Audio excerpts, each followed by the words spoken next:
साथीहरु तपाईले कुनै पेय पदार्थ खानुभयो र कसैले तपाईलाई कुनै पेय पदार्थ खुवायो र तपाई अब एकदमै अचेत अवस्थामा जाँदै हुनुहुन्छ। तपाईहरु त्यो अवस्थामा गइरहँदा अर्को व्यक्तिलाई कसरी इन्फर्मेसन दिन सकिन्छ त्यसको लागि हामीले आफ्नो मोबाइल बोकिरहेको मोबाइलमा कसरी त्यहाँ नम्बरहरु सेट गरेर त्यो आफ्नो जुन समस्या रहेको छ आफ्नो जुन अवस्था रहेको छ त्यो अवस्थालाई अर्को व्यक्तिसँग चाहिँ कसरी हामीले सेन्ड गर्न सक्छौं र त्यो अवस्थाको बारेमा जानकारी दिन सक्छौं त्यसको लागि हामीले मोबाइलमा कसरी त्यो नम्बरलाई हामीले सेट गरेर त्यसबाट छुटकारा पाउन सक्छौं त्यसको बारेमा चाहिँ भिडियो बनाउँदै छु। तपाईहरुले पनि जान्न चाहनुहुन्छ भने यो भिडियोलाई अन्तिमसम्म हेर्नु होला। त्यसको लागि चाहिँ अब मोबाइलमा आइसकेपछि तपाई सर्वप्रथम चाहिँ यहाँ सेटिङमा जानुहोस्। सेटिङमा गइसकेपछि मोबाइल अनुसार चाहिँ फरक हुन्छ। जस्तै तपाईहरुकोमा यहाँ स्पेशल फिचरमा गइसकेपछि यहाँनिर पनि तपाईको देखाउन सक्छ SOS र त्यो चाहिँ भएन भने चाहिँ तपाई सिधै चाहिँ माथि सर्चमा जानुहोस् र सर्चमा गएपछि SOS भनेर चाहिँ सर्च गर्नुहोस् र SOS भनेर सर्च गरिसकेपछि यहाँ चाहिँ इमर्जेन्सी SOS भनेर आएको हुन्छ। यसमा क्लिक गर्नुहोस् र यसमा क्लिक गरिसकेपछि यहाँ चाहिँ यस्तो आउँछ इमर्जेन्सी SOS भन्छ र यहाँ चाहिँ repeatedly press the power button 5 times to send a SOS text message with your location to your emergency contact भनेको छ र यसलाई चाहिँ धेरैको चाहिँ यहाँ के हुन्छ भने डिसेबल भएको हुन्छ र त्यसको लागि यसलाई चाहिँ तपाईले इनेबल गर्नुहोस्। इनेबल गरिसकेपछि यहाँ सबै आएको हुन्छ र यहाँ एलाउ गर्नुहोस्।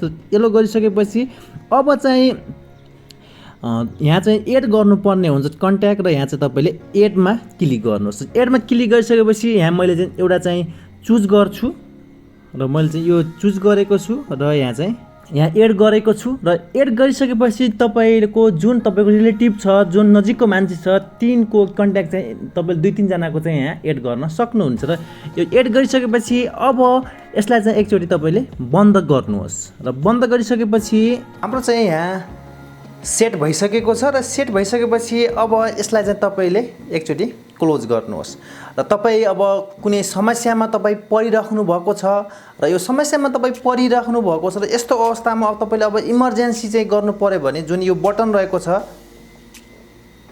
जुन यो साइडको पावर बटन रहेको छ यसलाई चाहिँ तपाईले 5 चोटी चाहिँ क्लिक गर्नुहोस्।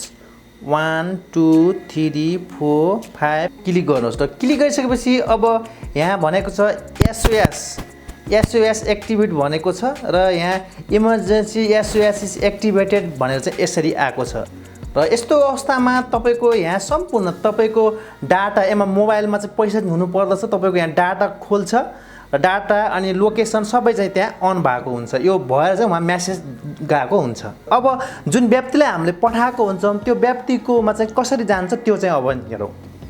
जसलाई मैले पठाएको थिएँ जसलाई मैले सेभ गरेको थिएँ र जसको इमर्जेन्सी कन्ट्याक्ट नम्बर मैले राखेको थिएँ त्यसकोमा चाहिँ यहाँ मेसेज जुन आएको छ यसमा चाहिँ यो किसिमको आएको हुन्छ। यहाँ माथि हेर्नुहोस् यो नम्बर रहेको छ। यहाँ भनेको छ कि जस्तै You are my emergency contact. I need help. This is my approximate location भनेर चाहिँ यसरी लोकेसन पनि चाहिँ यहाँ आएको हुन्छ र तपाईले यो जुन लिंक रहेको छ यो लिंकमा तपाईले क्लिक गर्नुभयो भने यहाँ चाहिँ लोकेसन यसरी चाहिँ म कुनमा छु के छु हैन त्यो सम्पूर्ण चाहिँ यो लोकेसनमा चाहिँ यहाँ हुन्छ र तपाई उसलाई चाहिँ कुन लोकेसनमा चाहिँ उसलाई समस्या परिरहेको छ त्यो लोकेसन चाहिँ तपाईले यसमा हेरेर तपाई चाहिँ यहाँ जान सक्नुहुन्छ र यहाँ लोकेसन पनि अन भएको हुन्छ र त्यो किसिमले फोटाहरू पनि यसमा आएको हुन्छ। यसरी चाहिँ सम्पूर्ण लोकेसनहरू आएको हुन्छ र तपाईले यसरी चाहिँ तपाईले सेट गर्न सक्नुहुनेछ। आशा साथीहरु यो सम्पूर्ण हेरिसकेपछि तपाईले पनि आफ्नो मोबाइलमा यी नम्बरहरू चाहिँ सेट गर्नुभयो होला र साथीभाइहरूलाई आफ्नो छरछिमेकी वा आफन्तहरूलाई चाहिँ सेट गराउनको लागि चाहिँ यो भिडियो जति सक्नुहुन्छ शेयर गर्नु होला भन्दै छिट्टै नयाँ भिडियोमा भेट्ने बाचासहित आजलाई बिदा चाहन्छु। होस् त नमस्कार। तपाईको दिन शुभ रहोस्। जय नेपाल।